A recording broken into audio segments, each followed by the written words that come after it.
How's it going, ladies and gentlemen? Mr. Johnny here again, looking at 16.5. Here are the objectives, the stuff that you should be able to do after covering this topic. Dirt, how about this? That should say strong. Feel free to come back to this and check, see how you feel afterwards. But let's start with number one. Number one says nitric acid is a strong acid. This means that what?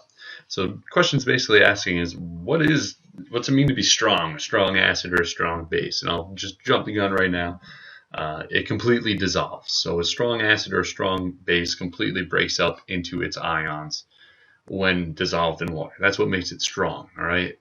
A weak acid would do something like this. It would be like, all right, cool, I have my H plus and I have my anion, and some of it is going to break up into H plus and A minus, but a lot more of it is going to stay as, the molecule together. All right, so strong acids, strong bases, completely ionized in water. Taking a look at number two.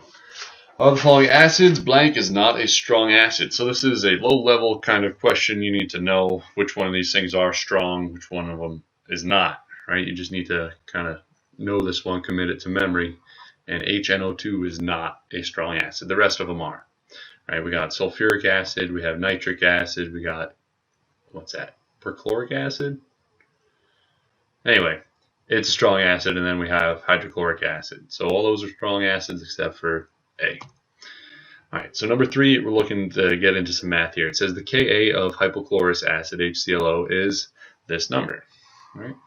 What is the percent ionization of hypochlorous acid in a 0.015 molar aqueous solution of it at that temperature? So we got to remember, all right, well, Ka is just a special equilibrium constant of the H plus, the products for when it dissolves would be this, all over the reactants, which would be the undissociated HClO. So that's the first thing we need to establish. So this is what the Ka expression is. All right, so the next thing that we're going to have to do is we're going to have to go, all right, well, if this is what I'm starting with, and this is my equilibrium,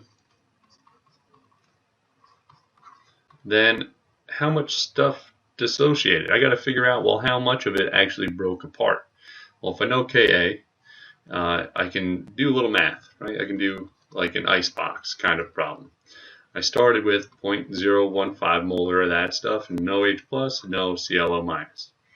The change we're going to have to call X. So we used up a certain amount of HClO, and we made the same amount of H plus and ClO minus. So our end result would be our equilibrium amounts would be as such.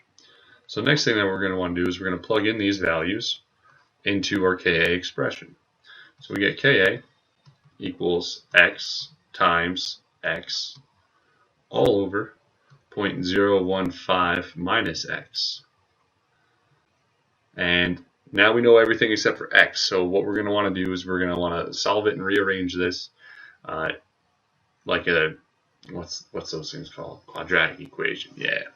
So we're going to combine like terms, get things, all on one side. We get 0 equals, what do we got here? X squared minus KEQ X. I'm sorry, that's plus KEQ X minus the KEQ times 0.015, which is just a number. So we get this as our quadratic equation. So we got to plug that into our quadratic equation of the whole X equals the negative B plus or minus the square root of B squared minus 4AC all over 2A thing. You're going to get two answers. Only one of them makes sense mathematically for this situation. So you plug that in, you solve for it, and you get X equals 2.12 times 10 to the minus 15. So that's how much of it dissolved, how much of it, not dissolved, but broke apart, ionized. So we're almost there. It wants the percent ionized. So this is going to be our part that ionized. So we got to take that 2.12 times 10 to the negative 5.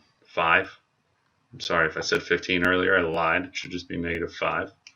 All over the whole thing, which was the 0.015 molar, and times it by 100. and you should get the answer, which I got to be 0.14%, which is choice D. All right, so again, first thing was, well, what's the Ka expression? All right, now I got to do my icebox to figure out what my equilibrium values are so that it can solve for the actual number using the quadratic equation. All right, once I got my x, that's how much of it dissociated, so I can use that in my percent formula and plug and chug, and that's it. All right, number 4. Of the acids in the table below, which is the strongest acid? All right, so we got Ka's here, and we know that Ka's, the larger it is, the stronger it is. So we're looking for the biggest number here.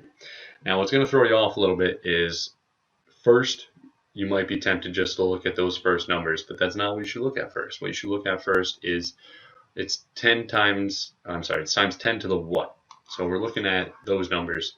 Which one's going to give us the biggest one? It's going to be the one that's the least negative. So we got 2 that are to the minus 4. So I know it can't be those options. It's going to be either CHO2 or HF.